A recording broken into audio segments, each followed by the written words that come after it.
This is God's Remnant Fellowship. It is July 22nd. I'm joined with Harlan Anderson, our idea guy, and Mike Fort Mueller over there running the technology. My name is Brad Garrick, and we're going to talk about a little bit of current affairs. Man, there's a lot going on, isn't there, Harlan? There is a tremendous amount. I mean, wow. When I was a kid growing up, you just got, Vietnam was a big thing. But now there are multiple stories in multiple areas that there is just so much. It's hard to keep track of everything. Question is, you think Obama's going to get arrested? That's interesting. It really is. I think the FBI did launch an investigation into that whole thing. I doubt very seriously if there'll be, because I think there'll be blocks all along the way. So there could very well be a reason for investigations. I just don't see them going too deeply into it. Well, I mean, that whole, so what, just to explain my understanding of the situation, apparently with the Steele dossier that the Clinton Foundation funded, they used that, Obama did, to then spy on the Trump campaign and try and use it to undermine it after Trump had taken office, correct? Yes. It was it's all the details of it I'm not quite sure on, but somebody signed off on the fact that this was a legitimate document when they knew that it was not, that it was a hoax indeed, and it was designed specifically as a political warfare tool against Trump, which is something we certainly don't want to have in our nation. So yeah. So the Steele dossier was this hoax that Trump was a Russian informant. It was paid for by the Clinton Foundation. And then what they did was they leaked it to the media. The media brought it up like it was real. And then the Obama administration picked it up because the media was reporting on it. And so they used this circular reference to establish credibility. And it was fake from the beginning. Like Right. it was complete political malfeasance. now that's where James Comey got involved, because he had to sign off on the fact that this was verified information when I think he himself knew that it was not. But he signed off on it. Exactly. So that is definitely a criminal offense, I would say. So you've got the Clintons wrapped up in this. You got the Obamas, James Comey. Clapper, a lot of the intelligence officials were wrapped up in this. It was a concentrated effort to get Trump out of the way. And what's interesting is you have Bill Barr and who was the DNI for Trump's first term? Do you know? Jeff Sessions? No, he was AG. He was the Attorney General. Anyway, Tulsi Gabbard is the DNI right now that's releasing all The this intelligence. stuff. Yes. Yeah, okay. Yeah. I forget it. I don't know. I forget what DNI stands for, but she's the intelligence liaison or whatever. The head of all the intelligence agencies. Yeah. Yeah. Is it the National Intelligence Agency? Maybe. Okay. Maybe. she's not over them, but she's some kind of a liaison between the president. all the yes. And she's the one that's releasing all this information, which in my opinion, the more transparency, the better. Like these guys have been clandestine and doing dirty things for decades. I mean, it goes back into some real shady stuff, and we shouldn't be doing that. Like that's ridiculous. Yeah. And it's like, why didn't Trump's first DNI uncover all this information about him? I mean, he had to have known about it. I mean, Tulsi Gabbard's not an extra good, detective or sleuth where she just uncovered stuff by sheer determination and will. It's frightening how deep of a hole we've been digging ourselves into, as far as it's okay to lie, it's okay to bring these false narratives, and how many times was Trump actually impeachment proceedings went against him because of this false information? Now, I'm not saying Trump is an angel by any means, but in my opinion, he certainly does have the best interests of the United States at hand. That's what I see him as. He's not an angel. I'm sure he had sexual exploits all over the place. But as far as the Epstein things, that could very well be a bad thing. I was just about to go to the Epstein piece because I agree with you. Trump is definitely a net positive. I mean, he's got wins after wins after wins after wins. Yeah. But then you have like the Epstein side of it. His first term, he could have, declassified all that information and made it available. His second term, he's out there telling everybody, "Oh, why are we still talking about it? That's a hoax. Ignore it. It's, you guys are turning against me." And it's like, what? We're not following you because it's you. We're following you because you represent an ideal. Yeah. And when you walk away from the ideal, we're still going to try and hold you accountable for transparency and things of that nature. And one of the things I think it's going to do to the country, it's going to put a further division in it. That's what we don't need. If there's guilt involved with it, let's acknowledge the guilt. Let's deal with it accordingly. But we do, as a nation, if we're going to survive any of these things, we got to stop looking for dirt on all this stuff and making a mountain out of a molehill, just for the sake of our country. And I'm not saying that the Epstein thing is a molehill. It's pretty significant. So we do have to deal with what's going on there, because a lot of lives were damaged through that whole episode. Tucker Carlson just did a 3-hour podcast with, I think it was Douglas Murray, maybe was the guy's name. Did you happen to see any of that? I didn't see that. Oh my goodness. I mean, the layers and the weaving of our powerful elites together, Republican, Democrat, religious leaders, yes, judges, British royalty. I want to see the list. You name it. I mean, these people they all hang out together. They're all in DC. They run in the same circles. So Epstein got his start with Bill Barr's dad. Bill Barr's dad gave him his first job. Long time ago. He hired him as a teacher someplace in a super high upscale school. Private school? Yes. He was teaching math, which he was unqualified completely to be doing that, but he gave him a shot. They got to be friends, and then he got fired after a couple of years because he's no math genius. Well, I don't know. A lot of money from nowhere. That takes a pretty good math wizard, I think. So then he went into, I think he became Bill Barr got his start with being a liaison with the CIA, between the CIA and some other organizations. I don't know if they're NGOs. I think it was a precursor to the NGOs. But essentially, the CIA in the late 80s and 90s, they got in trouble for all the shady stuff they were doing in the 60s and 70s. Yeah. And they got caught. And so Congress came out with all these, rules and things that they couldn't do. So then what they started to do was they were funneling money over into these other companies and doing the shady stuff over there. And Bill Barr was the guy who did that. He would report back and forth in very vague terms so that everybody, has kind of like laundering. Well, that was part of it, I'm sure. Yeah. And then Jeffrey Epstein, he was in he got hired by, I think it was Bear Stearns, which how he got that job, I don't know. But apparently, he started meeting all these. Well, so he got. Go watch the Tucker Carlson one. This guy knows it much better. I'll take a look at that. Yeah, but he goes into all these details and he starts talking about the Democrats and how these guys all have parties and it's all around like child sacrifice and child molestation, and he said there is a spiritual aspect of it, that there's something about destroying something that is pure or destroying something that is whole or good.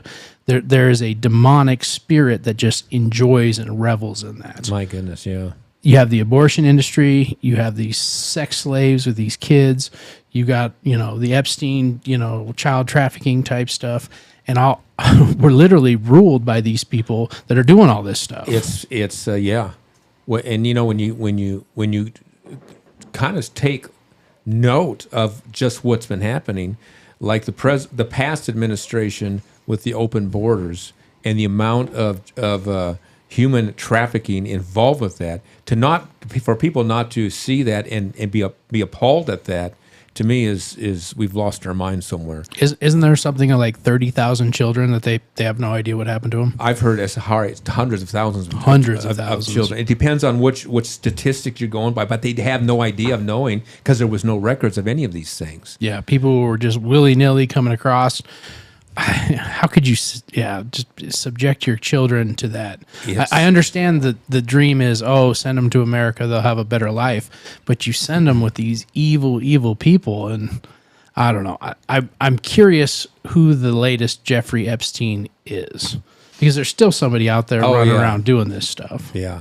even before Epstein, you remember Nebraska had its own with the boys club, boys home, back in the early '80s. I don't know this story. Big scandal, and I don't know the fullness of it, but it was a deal with banks in Omaha and it built with a boys club or a boys home of some sort. Is it Boys Town in Omaha? Boys Town is the name of it. Yeah, Boys Town. So what? I guess, do you know the details at all? Or it dealt with child molestation and some not to the degree of the Epstein stuff, but it was locally pretty prevalent in Omaha. Really? Yeah, and it's an old thing and few things on it. But one guy mentioned it in a point he was trying to make about our culture.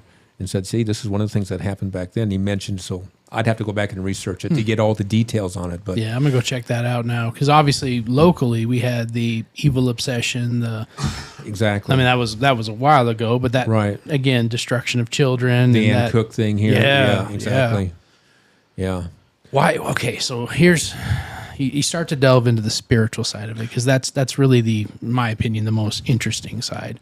There's something demonic that when you can distort something whole and pure for the rest of that person's life, they're going to struggle. And if you can tweak that at, let's say a life is linear along here.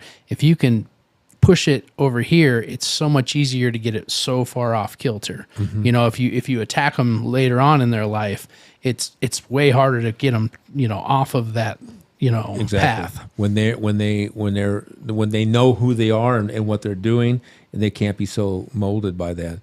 To me, it's horrendous that we have that element here in this country, and it's marketable and it's very lucrative in this country. So John Podesta was one of those guys that ran around and I'd never heard his name before. John Podesta, yeah. Apparently, he's big in the Democrat. He was Hillary Clinton's chief of staff. There you go. So very, very connected, very, very popular, very, everybody knows him. I guess he's one of the chief fundraisers in the Democratic Party. Well, apparently one of his houses, he's a big art person. Yeah. And all these art that he would have on the wall was like demons like reaching up and grabbing little children, or like sexual molestation of children. And this guy would have house parties. Like he would invite, hey, come over to my place, we'll have dinner, and they'd have these molestation pictures above the freaking table that they were doing. Yeah. And what's crazy is like you and I go to this a dinner like that. We're going to sit down and be like, do you see the giant demon on the wall? Yeah. I have a question and several problems, and I'm about to either punch somebody or leave. Like, what's going on? Yeah, but everybody's like, oh, we're hip, we're trendy, we're just going to have dinner, and that's just super normal. You remember when Hillary Clinton was running against Trump the first time? And it looked like she might have been able to pull it off, except towards the very end of the campaign, some new emails were revealed to the FBI. They had to do something with this. That's what put her in a lot of trouble, and a lot of them dealt with, like you've heard of WikiLeaks. Yeah, a lot of that dealt with somebody going in and exposing all these emails, all these text messages about what was going on in that campaign. Well, Hillary had a bunch of problems with her campaign. She had the 30,000 email server that she bleach bit wiped and was like, oh, those are just my wedding, my daughter's Chelsea's wedding, emails. It's like, you bleach bit, wiped it. No, nobody believes that. Yeah, she had the personality of a freaking stone. So I mean, she had some real problems going into it. And what's crazy is the elite thought for sure she was a shoo-in. I know. Yeah, it's wow. But then again, they put Kamala Harris up there, and that woman can't talk her way out of a freaking circle. It's to me, it's. I don't know who the Democrats with their platform could actually put up with that kind of stuff. Gavin Newsom, he's got super big problems. I don't know, but I don't know. Tim Walsh, he's an idiot. I mean, anybody who has even common sense can say, this ain't right. This ain't right. And when you look at our nation and what it was founded upon, at least democratic and principles of freedom, you're going, this is what they kind of want to get away with. And I don't know, that I might be wrong on that, but I'd like to go back to teaching what our Constitution meant and what it was designed for, and the problems it addressed because we came out from English rule. You know, we had troops in our homes. We had to house the troops. We had taxation without representation. There was a list of like 20 or 30 different things. Just besides we wanted freedom, there was complaints against that government that I think our nation needs to recognize as this is why we had a constitution. This is why we need to go back and learn what it's all about. Man, could we go back to the taxation without representation? Now we got global elitist pedophiles running everything. It's like, I know. How did we get here? Oh, you know. And I'm for the Tea Party, and let's burn it all down to raise it back up. But man, I don't know how to fix the problems. Who do we have? I don't know if we have anybody who can actually run this thing. Well, except Trump, maybe. Well, the hope was Trump would fix it. Yeah. But he's out there talking about Jeffrey Epstein. Why are you still talking about this guy? Oh, it's a hoax. No big deal. Nothing to see. It's like, no, dude, there's a lot to see. Yeah. And the fact that you're saying that, it's got me real concerned. Yeah. You know? Does. And there are no files. There is no list. Oh, but the Democrats made it up. It's like, well, which is it? There is no list, or the Democrats made it up. And trying to sort through what's true and what's not is really difficult, because there may be just a smidget of truth in this report, but it may be used to lead you this direction. You've really got to be on top of this stuff and find out from some of the people that are on the ground, some of the victims that have actually experienced this stuff, and to kind of get an idea of what's really going on. Because our news reports you're not going to get the right idea on any of these things. So Jeffrey Epstein, do you have any idea how much money that guy was rolling in? Like it was. I know he was in the billions. Yeah. Yeah. He was in the He billions. literally, somebody brought him a 600 millionaire. I think it was in the early 90s. Like in the 90s, $600 million was a lot of money. Yeah. He said, this guy's got $600 million. He would like to invest with you. And Jeffrey Epstein said, he's not big enough for me. And he turned around and walked off. And it's that's crazy. That's insane. He had a 747 specialized built for him. He had several islands. Second largest house in Ohio. Second, I think the biggest house in Manhattan. So I mean, and also in Nevada or New Mexico, in Arizona, somewhere there was a similar estate similar to Epstein Island in one of those states in the Southwest. Where's that money come from? You can't have that kind of organization without a lot of protection, without a lot of deflection of guilt or deflection of money, or because they always say follow the money and you'll find out who's behind it all. And if you can deflect that, there had to have been a very high level organization in order to keep this thing going. So you're thinking governmental? It has to be, and even spiritual on the satanic level. That's one of the things I think that people are going to be surprised at, that just what kind of spirituality are some of these governmental leaders involved with. And what I would do, I would go back to look at Nazi Germany as an example of that. And I made this point, and this comes out of the book Operation Paperclip by a research journalist, investigative journalist, who wanted to find out where did all these scientists come from. So the thought was, in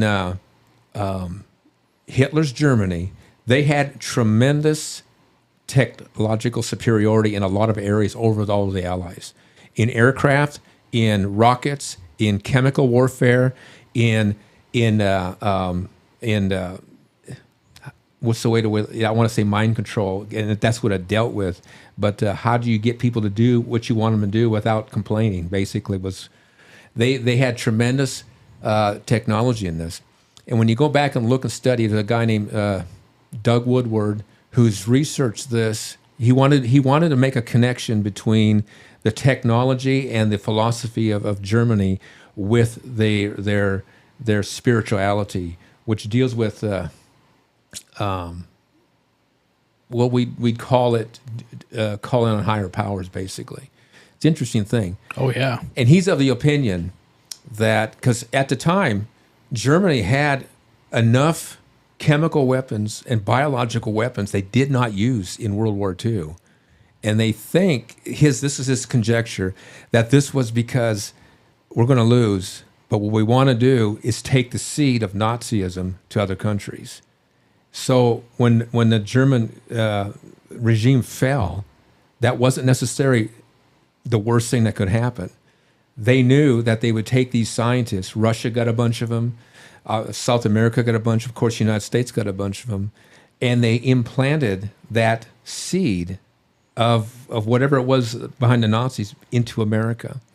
Went underground to try to undermine or change the spiritual nature of the nations that they went to. That's interesting. It's interesting. It's speculative. Well, but there's evidence behind it. I like the argument that the Roman Empire never truly fell. I agree. The Roman Empire became a church. It became the Roman Catholic Church. The British Empire never fell.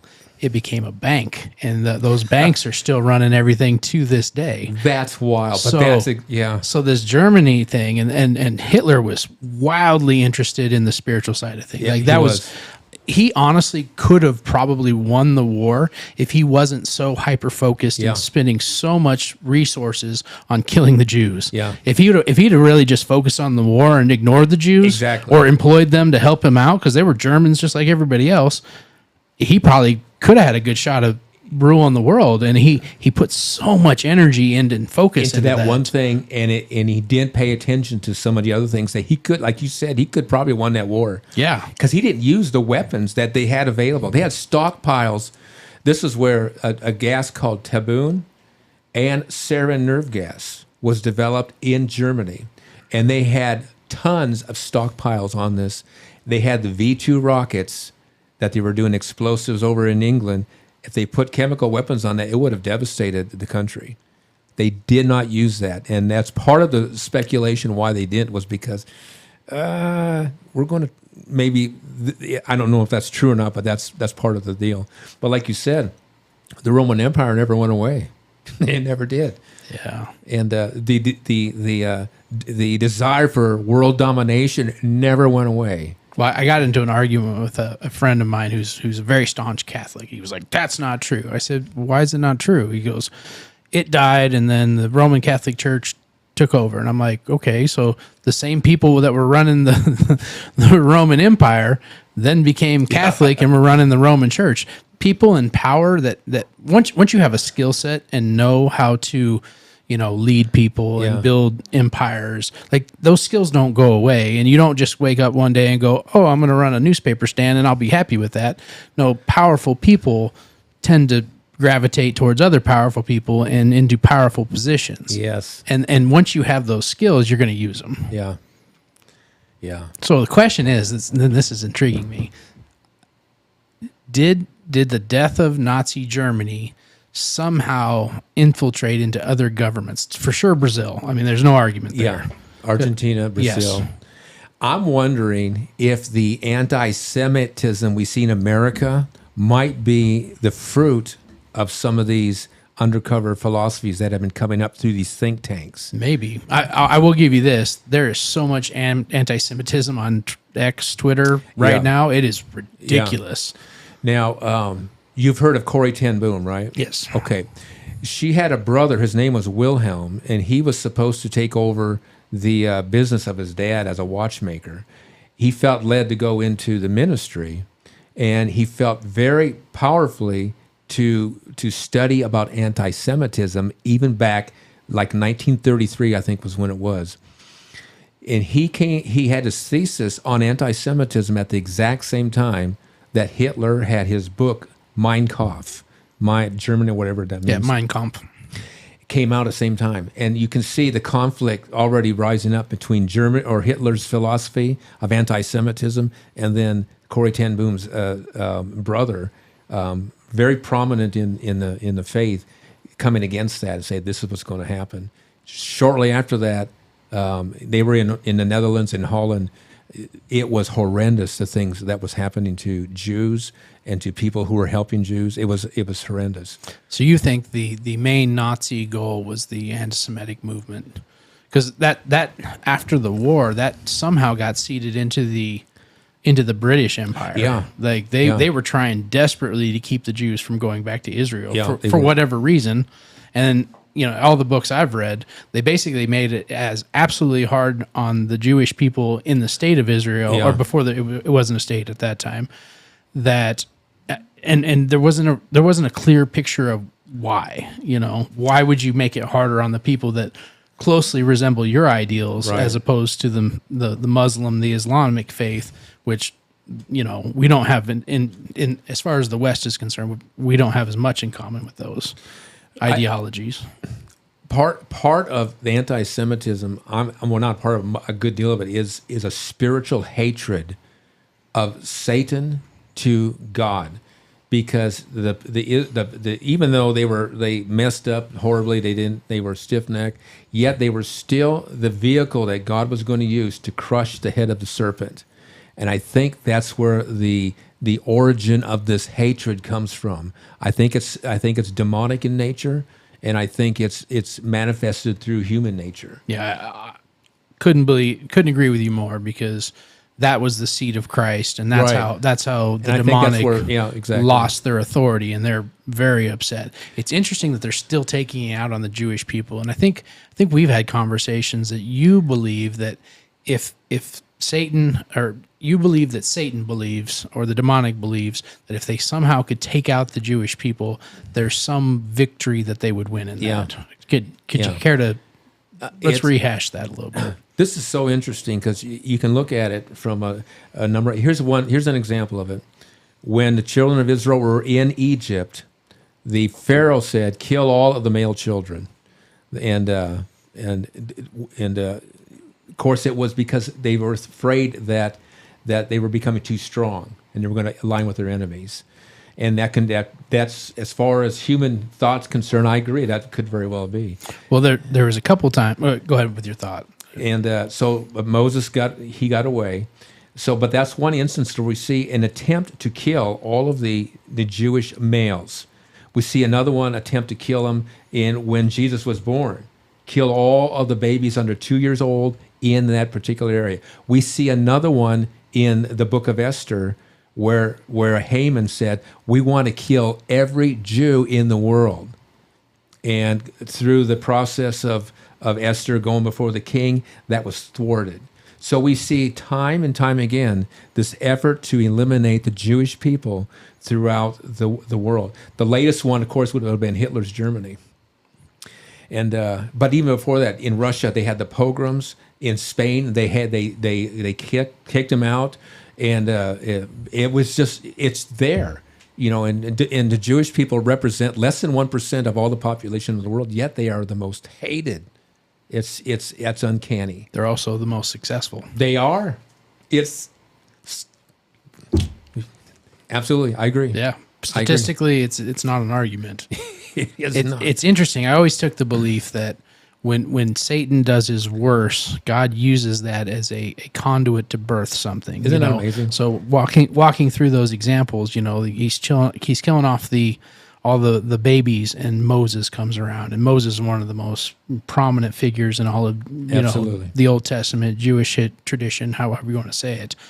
Same thing around Jesus' time. He's killing off all the babies and what's happening there, and then Jesus is born, and he takes that seed of stuff, and there's always something that's birthed from it. The Holocaust, what was it? 10 years after the Holocaust, 1948, that's when the Jewish state was born, and Israel became a nation again. War from that time on. So this is the part that always gets me excited, because right now through abortion, we are killing off, millions of children. Like, it's in the history of all of the world, we have never killed off more children than we are right now. So what is God going to take that evil that's happening and turn it into? If Jesus and Moses happened in those small things, what is God birthing right now? That is a question we need to address as a nation, because even Israel had to address that. Jeremiah addressed the abortion industry in Israel's time. They did it through the term, they caused their sons to pass through the fire. which was basically they sacrificed them to the god Molech. So that's very similar. And God says, because of this, it never entered into my heart to ever do that. I'm going to have to bring you to judgment. America, now that was thousands of babies, but America is responsible worldwide, spreading abortion across the world. God's going to bring this into basically into judgment. And Jonathan Cahn has some really good viewpoints on this.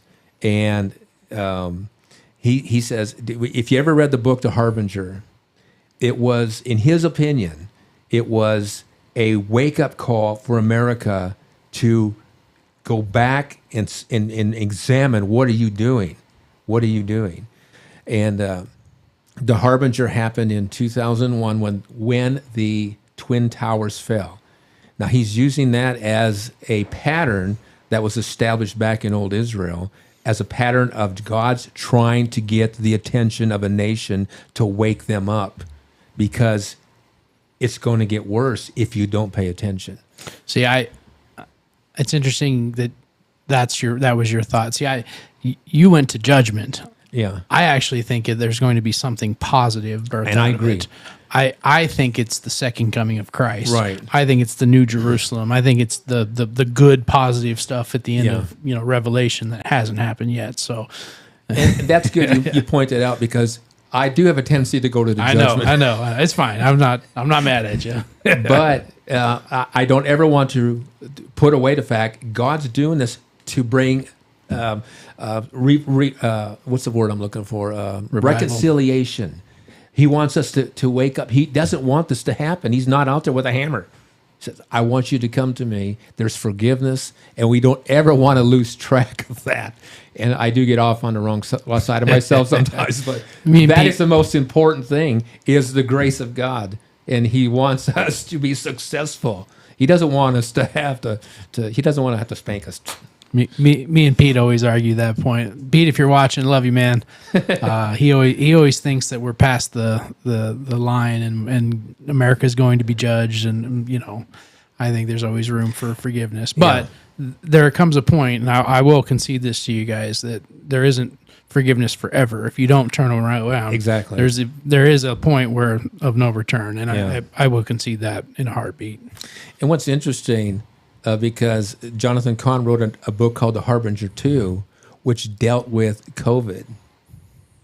Fascinating. This guy is able to put things together that I'm going, where did you get it? Historically, he's right. I'm going, it's kind of uncanny. But anyway, he considered COVID as a progression in the level of judgment of God, trying not so much to bring judgment as much as he is trying to get the attention of a nation that needs to stop the abortion, needs to stop the sex trafficking, needs to stop hurting people's lives. That's what he's really trying to get a hold of.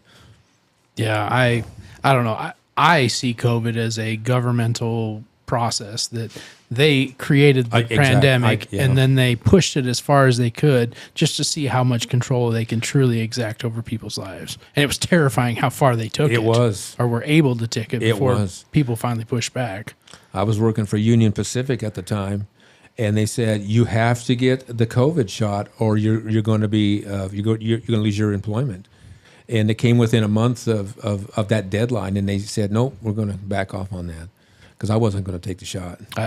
I was working for our local hospital, and it was the same thing. Way. Yeah, I went and got a religious exemption and handed it in. I was like, I'm not doing this. So, yeah, I thought for sure they were going to fire me. Yeah. And I think enough people pushed back to where they couldn't have kept the hospital open if they would have. I don't know that, but I understand. I'm guessing. But look how many people got out of the military because of that. Mm-hmm. I think Trump rehired them and gave them back wages. I'm not sure that was what he was going to do when he got into office the second time. But yeah, the amount of control that the government impressed upon our society scared me. Yeah. Because churches were shutting down. And they were, and I'm going, we can't do this. We gotta be have a few more, little more integrity, little more brass in our spirit than. Well, the government says we got to do this, so we can go back to Acts when Peter and John told the Pharisees, look, you judge whether or not we should obey you or whether we should obey God and the gospel.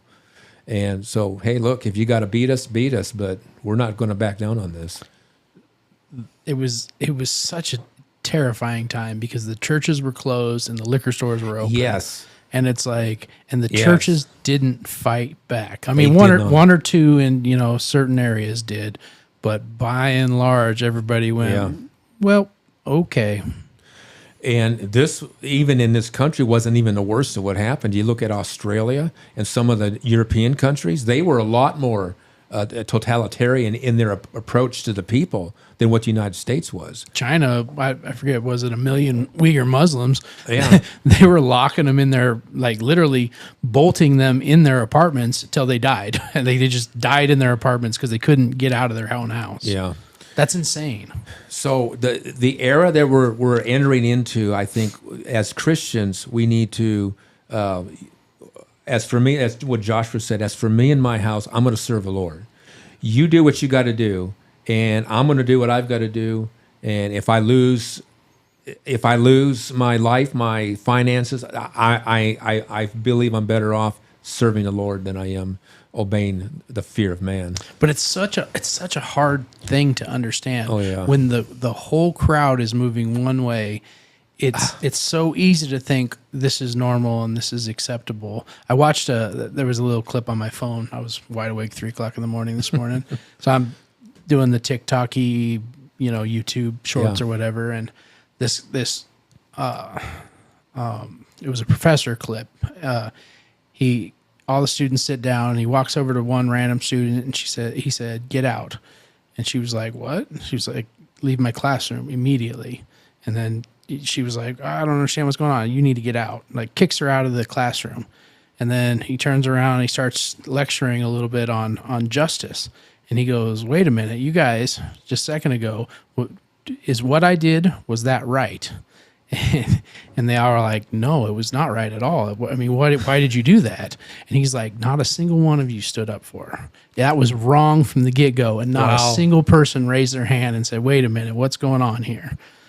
If it doesn't concern you, or you're not the one that's getting the poppy seed getting your head cut off, Yep. you just ignored it. Yeah. Wow. Yeah. That I was like, is a "Oof, that's a good one." powerful illustration of what's going on. And it reminded me of that when Gorbachev was doing tours after he was out of office. I think it was at the University of Indiana, probably in the 80s or somewhere in that area. And he was talking about what it was like to be in the Soviet Union. And someone stood up. It was like hundreds of people in the auditorium. They didn't stand up. They asked, "Why didn't you do something about it?" Gorbachev, he stopped right there, stood up, pointed out there, "Who said that? Who said that?" Nobody. They wouldn't accept it. They no. would not. Well, they probably killed him. I mean, they probably would have Exactly. killed that person. They would have, exactly. Pretty brave to even say something to begin with. And then he said, "That's why that's why." And you got, like, Saddam Hussein was in there, and he had a sidearm on when he had a cabinet meeting. He'd shoot somebody. Huh? If you didn't like Really? it, he'd shoot you. I'll be darned. And there was a couple of testimonies about that actually happening. Was it Kim Jong-un that made everybody in the nation get the same haircut that he had? Probably. I can't remember if it was him or his dad, but one of them required him to. All the men had to have the exact same haircut. Oh my he goodness! had. Yeah, That's insanity. Like, It is what? Why would you go along with that? You would be shot dead. You'd if be you shot didn't. dead. Yeah, Yes. you'd be shot. What about if you're in the Gaza Strip and you're the Palestinian and you stand up against Hamas? What's going to happen? They kill you. They'll kill you. Yeah. Yeah. Without blinking an eye. Yeah. So I'm learning this fear and intimidation is very real when it comes to how we'll respond to situations. So, and I look at myself, I'm going, I gotta step it up a little bit, I think, for my own self. That's what I would say. I am really good at, if my life's on the line or if my livelihood, me personally, like my life, whatever. If I lose my life, it's not worth that much anyway. But here's the thing, though. What if they start saying, "I'm going to kill your kids unless you reject Christ"? And Yes. that one, That hurts. that one, I know what I'm going to answer, but it ain't as quick as if they're going to kill me. Like That's an easy answer. The kid one, ooh, That's different. That's a hard one. I absolutely agree with you. Yeah, but that's the kind of arm twisting evil will do.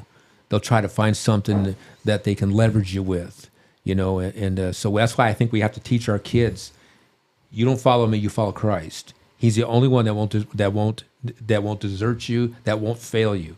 And death, he is able to deliver you out of death, even in these difficult times. Amen. Well, I think the good Lord, we live in a nation I where do we too. can pray in his name and gather and protest and all these things. And I don't want to be the generation that screws that up. I agree.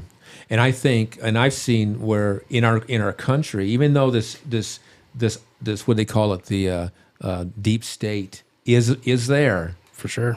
there is also a presence of God in people who are honest Christians who are there, and I think are holding back that tide of evil. Yep, I So, agree so with we you. just got to keep pressing on in what we believe about our Lord and Savior and our faith. And it may cost us our life someday, like it did in Corrie ten Boom. She lost a sister to the Nazis. She lost a dad to lots of friends through the Nazi regime, and she was supposed to die herself. And through a paper mix-up, she was released. I'll be darned. Yeah, and she had a tremendous ministry here in the United States. And yeah, this is real stuff. This is real stuff. Yeah, so this is my shout out to the world, anybody listening. Get involved in your politics. Yes. Get involved with things that are happening. Don't be the guy that just says, "Oh, I'm good. I go to church on Sunday. I'm solid." Get involved. Voting is good, but it's not enough. If anybody in the local area here wants to get involved and doesn't know how, come see me. We'll sit down. I can walk you all through the political process, how to get elected, how everything works. We need good people to stand up and do the good work. That's convicting to me. Yeah, I'm talking to you. I was upset. Micah, you listen over there? I'm just saying. Yeah. And you're right on the money, though. Yeah. You're right on the money. If we stay at home, evil wins, Yep. period. Yep. And by the time it's too late, you go, how did we get here? It's like, well, for the last century, everybody stayed home. Yep. And eventually they just took over the place. Yeah, I was reading that quote. Who was that guy that said, they came for this person Yes. and I did nothing. Yep. Then they came for this person and I did nothing. Then they came for this person. Then they came for me and there was nobody left to do anything. Yep. And that's exactly what you're talking about. Get involved. Yes. All right. You want to pray us out of here? Yeah. Father, we thank you, God, for your grace and mercy, Lord, and help us, Lord, to have the heart of a soldier, a warrior, God, realizing, Lord, that the weapons of our warfare are not carnal for bloodshed, but, God, to change the hearts and minds of men and people and women, Lord, so that we can have a nation, Lord, founded upon righteousness and that you can bless, God, and we can save and help people who are hurting, God. We thank you for your grace and mercy. In Jesus' name, amen.